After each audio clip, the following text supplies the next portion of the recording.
Hello दोस्तों, तो स्वागत है एक बार आपका फिर से हमारे चैनल लेटेस्ट लर्न फार्मेसी में। हम पढ़ रहे हैं अपनी medicinal chemistry unit number 2 part number 2। ठीक है ना। तो इसमें जो हम पढ़ेंगे वो पढ़ेंगे मेस्लिनस एंटीबायोटिक। तो पार्ट फर्स्ट में हमने क्या पढ़ा था, मैक्रोलीड एंटीबायोटिक, जिसमें हमने एरिथ्रोमाइसिन, एजिथ्रोमाइसिन एंड क्लेथ्रोमाइसिन के बारे में ए टू जेड जानकारी अकॉर्डिंग टू द सिलेबस हमने वहां पे डिस्कस किया था। अब जो हमारी आती है, जैसे हम मिसलिनियस एंटीबायोटिक, पहले एक बात ये समझ लीजिए इसको मिसलिनियस क्यों कहा गया। देखिए आपने क्या पढ़ा, पेनिसिलिन पढ़ा, सिफेलोस्पोरिन पढ़ा, बीटा लैक्टम वगैरह पढ़ा, ठीक है, टेट्रासाइक्लिक अमीनो ग्लाइकोसिड पढ़ा। उसके बाद जस्ट प्रीवियस लेक्चर में आपने मैक्रोलीड पढ़ा। अब जो हमारी कुछ ऐसी एंटीबायोटिक्स होती है जो कि इन सभी कैटेगरी के में नहीं आती है, उनको इन कैटेगरी में नहीं रखा जाता है। क्यों? क्योंकि उनका कुछ केमिकल स्ट्रक्चर चेंज होता है या कुछ उसका मैकेनिज्म ऑफ एक्शन सेम होकर भी कुछ ना कुछ चेंज होता है। इसलिए इसको क्या रखा गया, एक अदर कैटेगरी में रखा गया। इसलिए इसको बोलते हैं मिसलिनियस एंटीबायोटिक। और आपके सिलेबस में अलग से टॉपिक रखा गया जिसका नाम क्या है, मिसलिनियस एंटीबायोटिक, जिसमें बेसिकली आपके दो ड्रग, एक तो आपकी बहुत इंपॉर्टेंट है क्लोरामफेनिकोल, और दूसरी जो ड्रग होगी हम जिसमें आता है आपका क्लिंडामाइसिन, वो चीज हम देखेंगे। तो सबसे पहले बात आती है कि मिसलिनियस एंटीबायोटिक है क्या। ये क्या होती है, हमारी स्पेसिफिक एजेंट है जो क्या करते हैं, हैव डिफरेंट केमिकल स्ट्रक्चर। मतलब जो आपने मैक्रोलिड्स पढ़ा था, तो मैक्रोलिड्स में आप देख रहे थे इलेक्ट्रोन रिंग थी, बड़ी सी रिंग बन रही थी, ठीक है, तो वो हमारी क्या थी, मैक्रोलिड्स एंटीबायोटिक थी। तो हमारा जो मिसलिनियस एंटीबायोटिक है, जो इसका केमिकल स्ट्रक्चर होगा वह एज कम्पेयर टू मैक्रोलिड के पूरी तरीके से एकदम डिफरेंट होगा। लेकिन एक चीज और है, ये इसका जो मैकेनिज्म ऑफ एक्शन होगा, मतलब जो हमारी मैक्रोलिड कंपाउंड के जिस तरह से थे, इसका मतलब क्या है कि वो प्रोटीन सिंथेसिस को इनहिबिट करी थे, सेम उसी प्रकार से क्लोरामफेनिकोल, इसका मतलब क्या है, मिसलिनियस एंटीबायोटिक का मैकेनिज्म ऑफ एक्शन होगा। तो इसका मतलब अगर हम यू बोले कि जो हमारे मैक्रोलिड कंपाउंड का जो मैकेनिज्म ऑफ एक्शन था same it is miscellaneous antibiotic, इसका मतलब क्या है, क्लोरामफेनिकोल में हम लिख सकते हैं। तो इसमें कोई भी गलत चीज नहीं होगी। अब ये जो एंटीबायोटिक होती है, इनके अंदर दोनों प्रॉपर्टी, जैसे कि मैंने आपको प्रीवियस में भी बताया था कि किल करने का मतलब साइडल एंड स्टैटिक का मतलब होता है इनहिबिट। जो इनके अंदर जो प्रॉपर्टी पाई जाती है वो दोनों प्रकार की प्रॉपर्टी पाई जाती है। ये क्या करते हैं, जो बैक्टीरिया होते हैं उनको किल भी कर देते हैं, प्रोटीन सिंथेसिस को इनहिबिट करके उनको किल कर देते हैं, एंड इनहिबिट द ग्रोथ, और ग्रोथ को भी क्या कर देते हैं, इनहिबिट कर देते हैं। And they are broad spectrum, और ये हमारी क्या है, ब्रॉड स्पेक्ट्रम की ड्रग है। फॉर एग्जांपल के तौर पर ब्रॉड स्पेक्ट्रम बोलते किसको है, तो ऐसे एजेंट या ऐसी एंटीबायोटिक जो कि हमारी gram positive, gram negative, aerobic, anaerobic, चारों प्रकार के जितने भी प्रकार के बैक्टीरिया पाए जाते हैं, मतलब maximum to maximum bacteria infection को ट्रीट करते हैं, या बैक्टीरिया की सिंथेसिस को रोकते हैं, या उनके ग्रोथ को इनहिबिट करते हैं, तो उनको किल करते हैं, उनको क्या बोलते हैं, ब्रॉड स्पेक्ट्रम एंटीबायोटिक। जो कि हमने सिफेलोस्पोरिन में बहुत ही डिटेल में पढ़ा था कि स्पेक्ट्रम के आधार पर कैसे कैसे बांटा जाता है। एग्जांपल के तौर पर आपका क्लोरामफेनिकोल एंड क्लिंडामाइसिन आ गया, ये चीज। अब आते हैं अपने मेन टॉपिक के ऊपर, जो हमारे सिलेबस में दिया गया है वो ड्रग कौन सी है, क्लोरामफेनिकोल। तो सबसे पहले हम इसकी हिस्ट्री समझ लेते हैं, उसके बाद आगे बढ़ते हैं। तो जब सबसे पहले इन 1947, इसका मतलब जब अपना भारत देश आज़ाद हुआ था, तो हमारे पॉल इलिच, जो पॉल इलिच का आप नाम जानते होंगे, जिन्होंने पहला कल्चर मीडिया बनाया था, इट फॉर्म, इनको आइसोलेट किया था कहाँ से, स्ट्रेप्टोमाइसिस वेनुजुलाई, ठीक है। ये हमारे माइक्रोबायोलॉजी में अपने पढ़ा होंगे, जो क्लोरामफेनिकोल का जो आइसोलेशन किया गया था वो कहाँ से किया गया था, स्ट्रेप्टोमाइसिस वेनुजुलाई से किया गया था। फर्दर इस पर काम किया गया, और 1949 में पार्क डेविस एंड मिल्डन रिवर्ट ने आइडेंटिफाई किया कि जो इसका स्ट्रक्चर है, इसकी सिंथेसिस कैसे होती है, इसको केमिकली कैसे सिंथेसाइज किया जाता है, और इसका स्ट्रक्चर किस टाइप का होता है, by the help of the X ray chromatography वगैरह से इनका जो स्ट्रक्चर है वो इन्होंने निकाला। तो किसने निकाला, पार्क डेविस एंड मिल्डन रोबस्टक ने। और खोज किसने की थी, आइसोलेट किसने किया था, पॉल इलिच ने किया था। किसमें, 1947 में। एक बार और रिवाइज कर लीजिए, पॉल इलिच ने 1947 में by the help of streptomyces venezuelae क्या यूज करते हुए उन्होंने क्या एंटीबायोटिक खोजी थी, क्लोरामफेनिकोल। उसके बाद 2 साल के बाद, इसका मतलब क्या है, 1949 में पार्क डेविस एंड मिल्डन रोबस्टक, इन्होंने आइडेंटिफाई किया था कि जो क्लोरामफेनिकोल का स्ट्रक्चर किस टाइप से होता है, और इसकी सिंथेसिस बताइए कैसे, उसकी सिंथेसिस हम by the help of laboratory या by the help of chemical agent हम कैसे कर सकते हैं। पहले ये हमारी कौन थी, first oral anti microbial agent थी, और जो ये हमारी क्लोरामफेनिकोल है ये आपकी फर्स्ट एंटी माइक्रोबियल एजेंट थी, ठीक, मतलब जो हम ओरली देते हैं। अब आते हैं इसके स्ट्रक्चर के बारे में। देखिए, अगर आप इसका स्ट्रक्चर समझ गए तो आपको स्टीरियो केमिस्ट्री में दिक्कत नहीं होगी, क्योंकि स्टीरियो केमिस्ट्री कैसे लिखी जाती है मैंने ऑलरेडी आपको बताया हुआ है इन प्रीवियस लेक्चर, जो मैंने आपको सिफोलोस्पेरिन, पेनिसिलिन, टेट्रासाइक्लिन अमीनो ग्लाइकोसाइड हर एक में बताया हुआ कि स्टीरियो केमिस्ट्री कैसे लिखी जाती है। केमिस्ट्री में कोई दिक्कत नहीं होगी, कैसे नहीं होगी हम बात करते हैं। देखिए, ये आपका क्या है, सिंपल सा आपका क्या है, क्लोरामफेनिकोल का स्ट्रक्चर है। अब यहाँ पर आप सिंपल तोड़ दीजिए कि क्या क्या इसमें प्रेजेंट है, यही आपकी स्टीरियो केमिस्ट्री, यही आपकी केमिस्ट्री हो जाती है। तो देखिए, यहाँ पर पर आपका एक नाइट्रो है, उसके साथ आपकी एक बेंजीन रिंग लगी हुई है, ठीक है ना। तो ये कौन सी हमारी नाइट्रो बेंजीन की रिंग हुई कि नहीं हुई, समझ में आया चीज। उसके बाद COHH, इसका मतलब क्या है, HCHO, HCHO। तो HCHO का मतलब क्या था, फॉर्मेल्डिहाइड। तो हमारा एक और यहाँ पे कौन सा जुड़ा हुआ, तो फॉर्मेल्डिहाइड। तो इसको सिंपल सा हम अगर पॉइंट वाइज लिखना चाहे तो हम सिंपल से लिख सकते हैं, an aromatic benzene ring present in the structure of the chloramphenicol at which para position a nitro atom group also present, ठीक, यहाँ पर हो गया। देन उसके बाद and next position of the para position of the benzene ring and या ए formaldehyde group is present. उसके साथ में क्या क्या लगे हैं, मतलब फॉर्मेल्डिहाइड के साथ हमारा एक CH ग्रुप लगा हुआ है, उसके साथ हमारा कौन सा ग्रुप लगा है, डाइक्लोरोएसिटोएमाइड। कैसे हुआ, देखिए Cl2 है तो इसका मतलब डाइक्लोरो हो गया, NH का मतलब क्या हो जाएगा, आपका एमाइड ग्रुप हो जाएगा, और COCH मतलब जैसे COCH3 बोलते हैं तो एसिटिक एसिड होता है, उसी प्रकार से कौन सा बन गया, डाइक्लोरोएसिटोएसिटामाइड हो गया, ठीक है, या डाइक्लोरोएसिटामाइड हो गया। और जो ये ग्रुप है आपका क्या है, हाइड्रोक्सी मेथाइल CH2OH, जो कि आपके क्या है, हाइड्रोक्सी मेथाइल ग्रुप है। तो आप सिंपल इसको एक लाइन में भी क्रमबद्ध लिख सकते हैं, क्या क्या यहाँ पे प्रेजेंट है, ये आपको दर्शाता है केमिस्ट्री। और इसकी आप सिंपल से SR कॉन्फ़िगरेशन निकाल दीजिए, वो हो जाता है क्या, आपकी स्टीरियोकेमिस्ट्री। तो सिंपल लैंग्वेज में अगर ऐसे बात करें, जो इसका स्ट्रक्चर है, इनके स्ट्रक्चर में नाइट्रो बेंजीन फॉर्मेल्डिहाइड के साथ साथ डाइक्लोरोएसिटामाइड एंड हाइड्रोक्सी मेथाइल प्रेजेंट है। और ये सारी जो चीजें मिलकर क्या बनाती हैं, आपकी एक ड्रग का नाम क्या है, क्लोरामफेनिकोल। तो आई होप आपको जो ये स्ट्रक्चर है ये समझ में, अगर आपको स्ट्रक्चर समझ में आया तो अभी चल के हम जब सिंथेसिस पढ़ेंगे, केमिकल डिग्रेडेशन पढ़ेंगे, तो ये और अच्छे से समझ में आने वाला है। तो एक बार आप फिर से इस वीडियो को रिवाइज करके एक बार फिर से स्ट्रक्चर को समझ लीजिए, अगर आपको बुद्धि में ना बैठा हो तो, ठीक है, क्योंकि बुद्धि में बैठना सबसे ज्यादा जरूरी है। अब आते हैं हम सबसे मेन टॉपिक के ऊपर, क्योंकि एज पर सिलेबस क्लोरामफेनिकोल की हमको सिंथेसिस भी पढ़नी है। अब सिंथेसिस कैसे पढ़ी जाती है, देखिए अगर आपने देखा होगा सिंथेसिस, तो सबसे ज्यादा डर आपको किससे लगता है, सिंथेसिस से। लेकिन मैं कहता हूं कि सिंथेसिस से डरने की बिल्कुल भी जरूरत नहीं है, बस आप अपने पेन का यूज कीजिए, और पेन का यूज करते करते आप आसानी से क्या कर लेंगे, सिंथेसिस कर पाएंगे।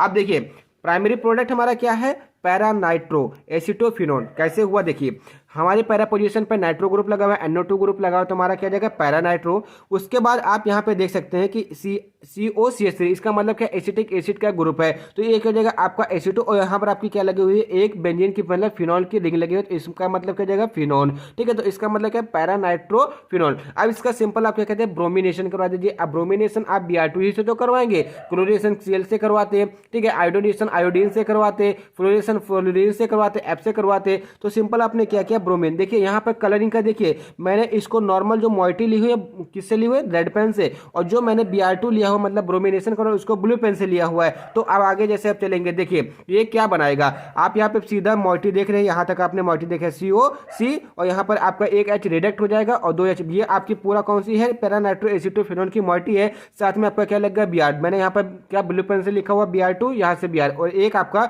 -HBr यहाँ से निकल जाएगा। तो सिंपल आप यहाँ पे -HBr भी कर सकते हैं। अब इसका नाम क्या होगा, पैरा नाइट्रो फिनाइसिल ब्रोमाइड, ये हो गया इसका नाम। तो ये चीज आपको समझ में आई कि नहीं समझ में आई, मतलब हमने पैरा नाइट्रो एसिटोफिनोन लिया, उसके साथ उसका ब्रोमिनेशन करवाने के बाद हमको क्या मिला, पैरा नाइट्रो फेनाएसिल एसाइल ब्रोमाइड, ठीक है, क्योंकि COCH2 हो गया तो ये इसके लिए फेनाएसाइल बोला गया, फेनाएसाइल बोला गया, और ब्रोमाइड ग्रुप आपका हो गया। सिंपल सा ये जो था यहाँ पर मैंने आपको कॉपी पेस्ट करवा दिया, केवल आपको क्या लगाना है, एक H को हटाकर वहां पे Br लगा देना, ठीक। फर्दर क्या करेंगे, हेक्सामाइड, ये आप CH2 का होल 6N4, ये क्या आपका हेक्सामाइड, जो कि गठिया बाई वगैरह में यूज किया जाता है, उसके जो ड्रग बनते हैं उसमें यूज किया जाता है। And in the presence of HCl and ethanol की उपस्थिति में क्या करेगा, रिएक्शन करेगा। अब एक चीज और यहाँ पे देखिए, HCl है और C2H5OH है, ये मैंने ब्लैक पेन से लिखा हुआ है, और हेक्सामाइड मैंने ब्लू पेन से लिखा हुआ है। तो इसका मतलब क्या है, जो मैं यहाँ पे जिस मतलब जितना इंग्रेडिएंट, जितना मटेरियल इस स्ट्रक्चर में ब्लू पेन का यूज होगा, इसका मतलब क्या है, वो हेक्सामाइड से आया,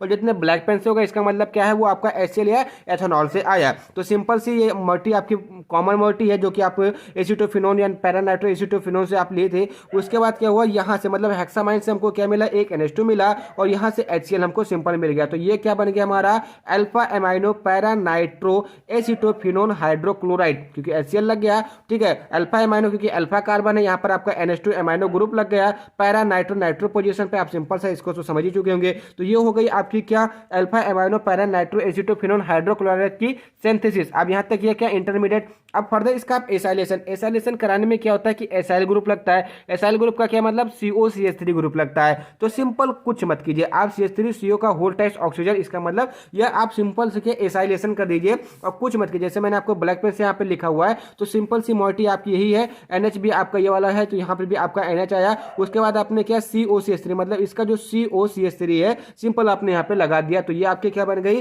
पैरा नाइट्रो एसीटो एमाइडो एसीटोफिनोन। क्यों एमाइडो, सिंपल सा ये आपका जाएगा एमाइड ग्रुप, और जो आपका एसीटोफिनोन मतलब एसाइलेशन कराया इसकी वजह से बन जाएगा एसीटोफिनोन, और एसीटोफिनोन और ये आपका एसीटा बन जाएगा। ठीक, ये चीज आपको समझ में आई क्या नहीं आई। देखिए एसाइलेशन कराया, मैंने ब्लैक पेन से लिखा हुआ तो मैंने ब्लैक पेन से COCH3 जोड़ दिया। इसी तरह से आप सीक्वेंसली जोड़ते जाइए, लेकिन हाँ प्रैक्टिस करते चलिएगा।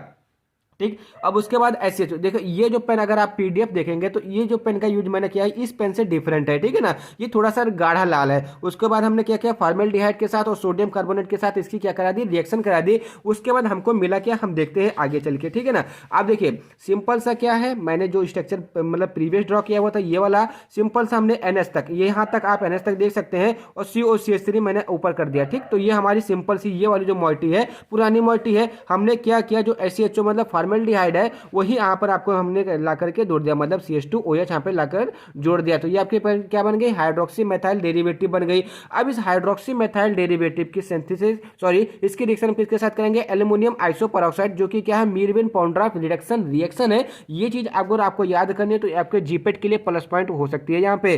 तो ये सिंपल क्या करेगा कि यहाँ पर आप सिंपल सा देखिए, कुछ मत कीजिए, यहाँ पे जो आपका C डबल बॉन्ड O था इसने एक बॉन्ड को रिडक्ट कर दिया और यहाँ पर HOOH ग्रुप लगा दिया। तो ये आपका देखिए पैरा नाइट्रोबेंजीन की रिंग के साथ में आपका कार्बन के साथ OH और H, उसके बाद CH NH2, बाकी इसका सारा चित्र NH3 CH2OH सिंपल सा यहाँ पे लगा हुआ है। उसके बाद फर्दर इसकी HCl के साथ रिएक्शन होगी in the presence of water, और यहाँ से जो आपका ये CH3CO है ये वाला, और साथ में क्या Cl, मतलब जो हम इसका HCl का Cl लेंगे वो यहाँ से रिडक्ट कर दिया जाएगा। और जब हमारा COCH3 यहाँ से, यहीं पर समझ लीजिए COCH3 यहाँ से रिडक्ट होगा और HCl का एक H भी आपके पास बता, तो ये बना देगा क्या, NH2 बना देगा।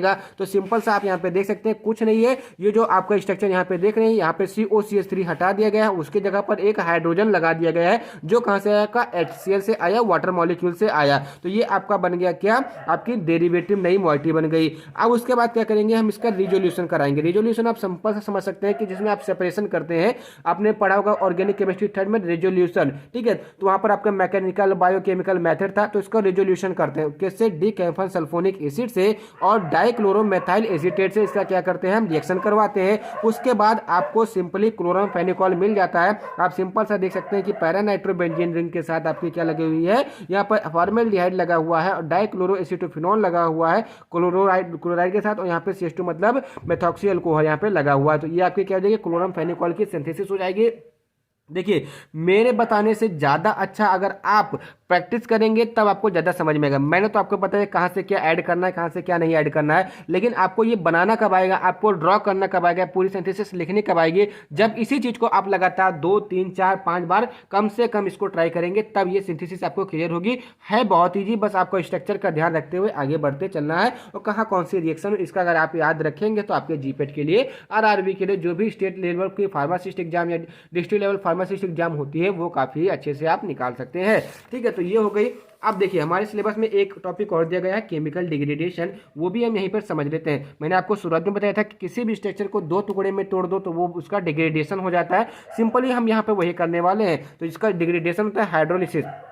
क्यों, क्योंकि जो क्लोरोफेनिकल होता है वो हमारे जो स्टमच में जाता है, तो वहाँ पर हाइड्रोलिसिस कॉज कर जाता है in the presence of water, इसलिए इसको बोला जाता है हाइड्रोलिसिस। जब भी हम इसको वाटर से ट्रीट करते हैं तो ये 2 चीज़ में, एक टूटता है डाइक्लोरो एसिटिक एसिड में, और दूसरा टूटेगा 1 या यहाँ पर 1 पैरा नाइट्रोफेनाइल 2 अमाइनो एसिड में टूटता है। कैसे टूटता है ये आप सिंपल देख रहे हैं, क्लोरमफेनिकॉल है, यहाँ पर नाइट्रोबेंजीन, फॉर्मेल्डिहाइड और डाई मतलब जो आपका कौन सा है, डाइक्लोरो एसिटोफेनोइक एमाइड है। उसके बाद क्या है आपका CH2OH है। In the presence of water में इसने रिएक्शन किए, तो कहाँ देखिए 2 चीज़ में तोड़ दिया, ये आपका सिंपल NO2 है। ठीक, यहाँ पे बेंजीन की ring CHOH CHOH CHNH2 and CH2OH मतलब CH और बाकी ये वाला NHCOCHCl3 यहाँ पर जो है आपका ये यहाँ पर आ गया। और ये क्या है आपका सिंपल सा डाइक्लोरोएसिटिक एसिड है। और ये जो स्ट्रक्चर है 1 पैरा नाइट्रोफेनाइल 2 अमाइनो एसिड का स्ट्रक्चर है। ठीक, तो ये हो गया आपका केमिकल डिग्रेडेशन। के बाद हम आते हैं क्लोरमफेनिकॉल के सार के ऊपर। तो बेसिकली जो अभी तक की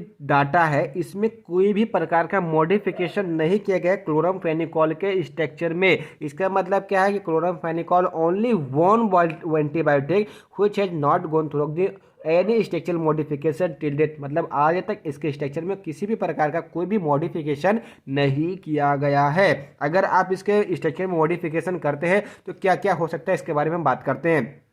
अगर आप नाइट्रो की जो पोजीशन है, मतलब जो नाइट्रो की पोजीशन है ये पैरा पोजीशन है, अगर इसको आप क्या करते हैं आर्थो या मेटा पोजीशन पर लगाते हैं तो इसकी जो एक्टिविटी होगी एंटी माइक्रोबियल एक्टिविटी वो घट जाएगी। अगर आप नाइट्रो ग्रुप का मतलब जो आप NO2 ग्रुप है उसको रिप्लेस करते हैं किसी भी क्लोराइड आयन से, साइनाइड आयन से, या फेनाइल आयन से, फेनाइल रिंग से, या OH ग्रुप से, या प्राइमरी सेकेंडरी टर्जरी अमाइन ग्रुप से, तो जो इसकी एक्टिविटी होगी कंप्लीटली लॉस हो जाएगी। इसका मतलब क्या है कि जो अगर इसके जो एंटी माइक्रोबियल एक्टिविटी है वो एकदम खत्म हो जाएगी। ये हो गया अब। ठीक है, उसके बाद अगर हम इसके जो फेनाइल की रिंग मतलब जो बेंजीन की रिंग है अगर उसको सब्स्टिट्यूट करें किसी भी एरोमेटिक रिंग के साथ तो उसकी एक्टिविटी क्या हो जाएगी, घट जाएगी। When 2 chlorine atom replace with जो आपको यहाँ पे 2 क्लोरीन एटम आपको यहाँ पे देखने को मिल रहा है, अगर इसको आप किसी अदर हेलोजन, इसका मतलब क्या है फ्लोरीन हो गया, ब्रोमीन हो गया या आयोडीन हो गया, तो जो इसकी पोटेंसी होगी वो रिड्यूस हो जाएगी। इसका एक्शन तो सही रहेगा लेकिन जो इसकी पोटेंसी होगी, क्योंकि पोटेंसी हमको चाहिए, किसी भी ड्रग की पोटेंसी उसकी निर्भरता के ऊपर निर्भर करती है। ये आपने ड्रग के प्रिंसिपल में पढ़ा होगा। ठीक, तो हमारी वहां पे पोटेंसी हो जाएगी, कम हो जाएगी, जिसकी वजह से जो हमारी ड्रग होगी वो हमारी उतनी अच्छी नहीं रह जाएगी। अब इसकी फार्माकोकाइनेटिक के बारे में बात करते हैं। तो सबसे पहली बात, क्लोरमफेनिकॉल का जो टेस्ट होता है वो बीटर होता है। तो इसके टेस्ट को मास्क करने के लिए, और मैंने आपको बताया था ये फर्स्ट पास मेटाबॉलिज्म में चला जाता है, जैसे मैंने आपको केमिकल डिग्रेडेशन बताया, H2O के साथ सिंपल से फर्स्ट पास मेटाबॉलिज्म में चला जाता है, इस मतलब एसिड के साथ में और H2O के साथ में। तो इसलिए इसको क्या करें हम कोटिंग करते हैं, इसके ऊपर कोटिंग करते हैं। और कोटिंग किसके साथ करते हैं, पाल्मिटेट के और सक्सीनेट के साथ। तो सिंपल सा क्लोरमफेनिकॉल पाल्मिटेट, क्लोरमफेनिकॉल सक्सीनेट, ये आपको ड्रग मार्केट में अवेलेबल होती है। Rapidly completely absorb after oral administration, मतलब जैसे ही आप ओरल एडमिनिस्ट्रेशन करते हैं ये कंप्लीटली एब्जॉर्ब हो जाती है। And 50 to 60% bound plasma protein से बाइंड करती है। And volume of distribution 1 litre पर केजी के हिसाब से इसका होता है। और इसका जो एक्सक्रीशन, मतलब अगर आपने ड्रग इनटेक कर ले तो या तो ये बाइल के रास्ते, जब तक मेटाबोलाइज नहीं होगी तब तक ये बाइल के एसिड या मिल्क के साथ एक्सक्रीट होगी। और उसको जैसे इसका मेटाबॉलिज्म हो जाएगा ये यूरिन के माध्यम से फ्लो आउट होकर आपके बॉडी से बाहर निकल जाएगी। उसका जो हाफ लाइफ होगा वो लगभग 3.5 से 5 घंटे का होगा। अब इसके एडवर्स एक्शन के बारे में बात करते हैं। बोन मैरो डिप्रेशन, जिसकी वजह से आपकी हाइट वगैरह भी रुक सकती है। इरिटेटिव इफेक्ट भी हो सकता है। Grey body syndrome, liver damage, kidney damage, ये सब क्या है इसके एडवर्स एक्शन है। अब यूजेस के बारे में बात करें तो टाइफाइड फीवर में, यूरिन ट्रैक्ट इन्फेक्शन में, प्लेग में, ऑकुलर इन्फेक्शन मतलब आई के इन्फेक्शन में, वूपिंग कफ मतलब काली खांसी में, सूखी खांसी में, एंड ईयर इन्फेक्शन में इसका यूज किया जाता है। तो ये आपकी हो गई सिंपल क्लोरमफेनिकॉल। अब नेक्स्ट जो ड्रग आती है हमारी क्लिंडामाइसिन आती है। जो ये क्लिंडामाइसिन होती है ये लिंकोमायाडिन मतलब लिंकोसामाइड, जो कि क्या कहते हैं सेम मैकेनिज्म ऑफ एक्शन करती है किसके तरह से, क्लोरमफेनिकॉल। क्लोरमफेनिकॉल क्या करते हैं प्रोटीन की सिंथेसिस को इनहिबिट करती है। और ये ऑलरेडी हमने अमीनो ग्लाइकोसाइड में पढ़ा था कैसे करती है। अमीनो ग्लाइकोसाइड में 30S राइबोसोम, और जो हमारे ये जो मतलब हम मैक्रोलेट पढ़े थे इसमें 50S राइबोसोम को क्या कर रहे थे, इनहिबिट कर रहे थे, जिसकी वजह से क्या हो रहा था हमारा प्रोटीन की सिंथेसिस नहीं हो रही थी। Structure related to the lincomycin, मतलब लिंकोमाइसिन का इसका स्ट्रक्चर सिमिलर होता है। कैसे स्ट्रक्चर होता है आगे चल के हम देखते हैं। इसका जो जनरल फार्मूला होता है C18H33 क्लोरीन N2O2S होता है। इसका जो मॉलिक्यूलर वेट होता है वो नियर अबाउट 4 to 5 ग्राम पर, मतलब 425 ग्राम पर मोल होता है। ठीक है, मैं देखिए मैं हिंदी इंग्लिश सब कुछ बोलता हूँ, तो अगर आपको समझ में आता है सब कुछ तो अच्छी बात है, नहीं तो अगर आप कमेंट करेंगे तो मैं इंग्लिश लैंग्वेज यूज करने के लिए तत्पर हूँ। अब इसका स्ट्रक्चर देखिए, इसका स्ट्रक्चर सिंपल इस प्रकार से होता है। ये वाली जो रिंग है प्रोपाइल पायरोलिडिन, मतलब जो अगर इसको सिंपल से इस चीज को हटा दो, इस चीज को हटा दो, इसको हटा दो, तो ये क्या हो जाएगी आपकी पायरोलिन। अगर मतलब इसकी अनसेचुरेटेड कर देंगे तो ये आपकी पायरोलिन की रिंग हो जाएगी, लेकिन ये सेचुरेटेड है इसको बोला जा रहा है पायरोलिडिन की रिंग। उसके साथ में आपका यहाँ पे क्या लगा है, ब्यूटेन लगा हुआ है। ठीक है, वहाँ पे CH2 लगा हुआ है। ठीक है ना, उसके बाद यहाँ पर आपका CONH ग्रुप लगा, और साथ में आपका क्या लगा हुआ है, मेथाइल सल्फानिल ऑक्सोन लगा हुआ है। ये आपकी रिंग हो जाएगी। सिंपल इसको भी आपको प्रैक्टिस करना पड़ेगा। ये आपके क्लिंडामाइसिन हो गई।